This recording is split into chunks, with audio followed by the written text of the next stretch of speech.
Enlevez, s'il vous plaît, les panneaux. Please, can you take down those placards? Thank you very much. It's not permitted by the rules of parliament.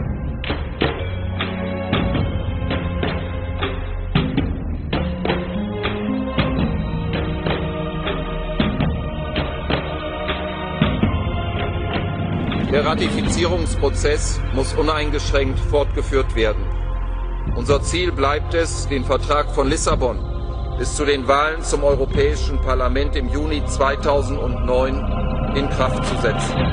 Diese Grundsätze werden... In response to the historic and some would say joyous expression of democratic will in Ireland last week, you said yesterday from the chair that it remains our goal to see the Lisbon Treaty enter into force before the elections of next year, provided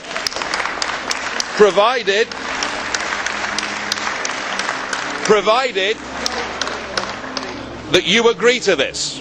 I shall resolutely defend these principles in the Council at the end of the week. So you've asked us for a mandate. I would suggest to the House that simply having the mandate of the Conference of Presidents is not enough for this, and that we ought, under Rule 103, which clearly says that Parliament shall decide whether or not to wind up the debate with a resolution, to finish our debate tomorrow with President Barroso with a vote to see whether we should give you that mandate or not, and to see whether members of this so-called democratic chamber are prepared to respect the Irish result and to find out whether no really means no.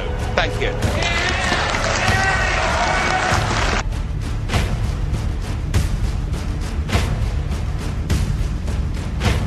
Abgestimmt. Die Abstimmung ist geschlossen. 129 dafür, 499 dagegen, abgelehnt.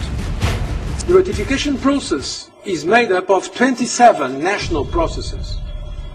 18 member states have already approved the treaty. And the European Commission believes that the remaining ratifications should continue to take their course. President, nobody else has said it, but I will. Well done, the Irish.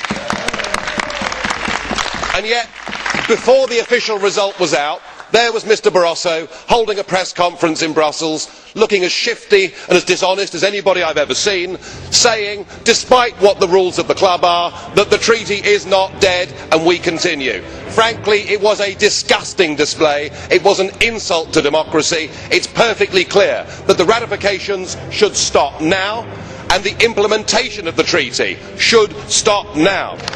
Mit Ausnahme von Sinn Féin, über die ich jetzt hier kein Wort mehr verlieren will, haben alle irischen Parteien, alle, die EVP-Parteien, die Liberalen, unsere Partei, für ein Ja aufgerufen. Und die Bevölkerung hat mit Nein gestimmt. Das ist das Alarmsignal. Wir alle, auch wir hier in diesem Plenarsaal, sind davon betroffen, dass es eine Vertrauenskrise gibt. Eine Krise gegenüber den nationalen Institutionen, des Vertrauens gegenüber den nationalen Institutionen, gegenüber den supranationalen Institutionen. Und auf Ihren Beifall kann ich verzichten. The T-shirt party up there, they have the text respect the no. My idea of doing that is also to know the concerns of the Irish people. It is to understand why they voted no. Mrs Wallström said this morning that it was important to find out why people had voted no. What had they been voting against, she asked. Let me help her with that. I suggest that they were voting against the Lisbon Treaty. The giveaway was the ballot paper which asked whether they wanted to approve the Lisbon Treaty. As I said last week, the Commission fully respects the outcome of the Irish referendum. We must show the same respect for all national ratifications, whether they have chosen to take the route of referendum or of parliamentary ratification. And then Mr Cohn-Bendit said it would be quite wrong to have 1 million people deciding the fate of 500 million Europeans. Well, I'm happy to agree with that. Give the 500 million their referendums too. Pactio Olisipiensis Sensendaiest. Thank you. Don't forget, the European leaders have invested a lot of political capital into this whole procedure. While it is clear that the Lisbon Treaty cannot enter into force before unanimity about its ratification, it is also clear that an Irish vote decides on the Irish position, but cannot determine the position of other countries. I used to think, after the French and Dutch results, that you were in denial.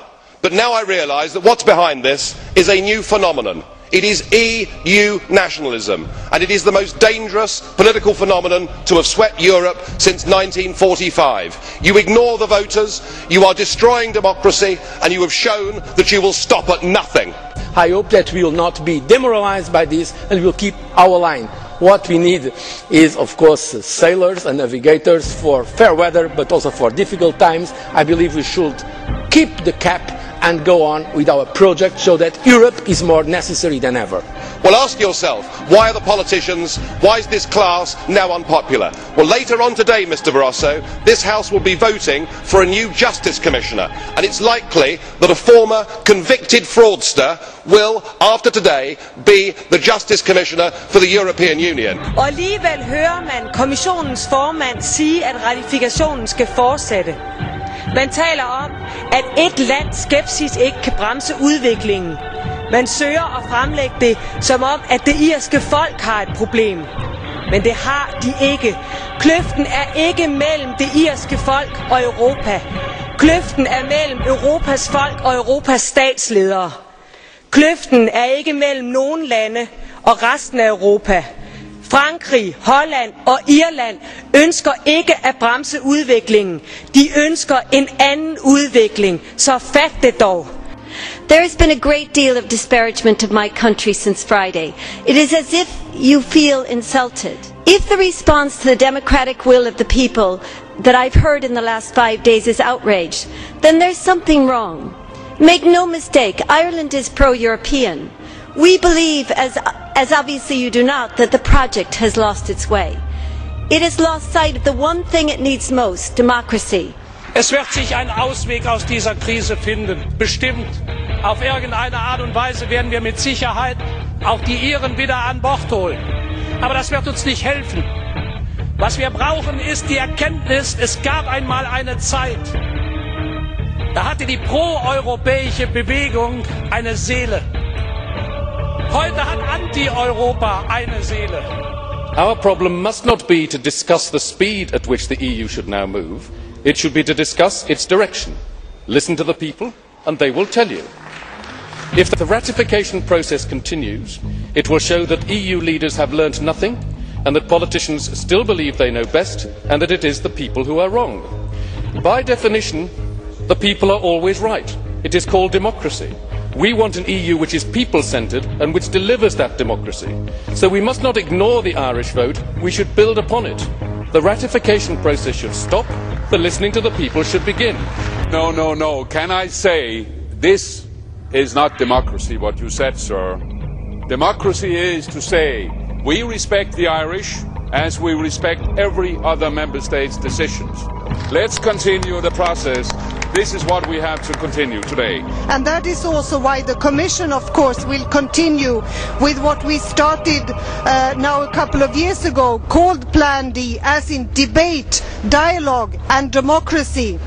Is threatening a country for being democratic an action of democracy? Ich kann Ihnen sagen, diese Seele, Sie sehen, wie mobil die sind. Die sind gelaufen in Irland. Die haben die Treppen gestiegen, die haben an den Haustüren geklingelt, die haben ihre Traktate verteilt. Die waren überall. Wo waren die Pro-Europäer? Wo ist die Bewegung, die für die europäische Einigung kämpft? Wo ist die Leidenschaft, die wir mal hatten? Die Leidenschaft, die ist heute auf der anderen Seite. Bei denen, die Europa schlecht reden, von rechts. Bei denen, die Europa schlecht reden, weil sie Angst haben. Aber die Mischung aus sozialem Abstieg und Angst war doch immer in Europa das Einfallstor für den Faschismus. Es wurde der Vertrag inhaltlich diskutiert in Irland, insbesondere die neoliberale Festlegung, Militarisierung und vor allem der undemokratische Charakter. Ich glaube, was notwendig ist, ist, dass das einfach akzeptiert wird, dieses Votum. Der Vertrag ist tot und es bedarf eines anderen Vertrages. Und wir werden die Reihe von undemokratischen Äußerungen, die hier stattgefunden haben, durchaus auch zur Kenntnis nehmen und dokumentieren. Vielen Dank. Og til herr Schulz, Skam dem, hr. Schulz. De sammenligner såkaldte anti-europæer med fascister. Men det er deres retorik, der er fascistisk. Skam dem. Shame on you. Schande.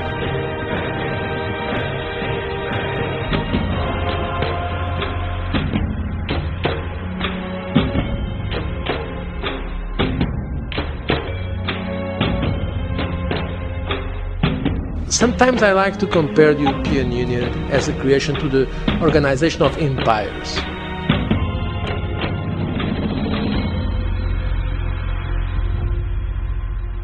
The empires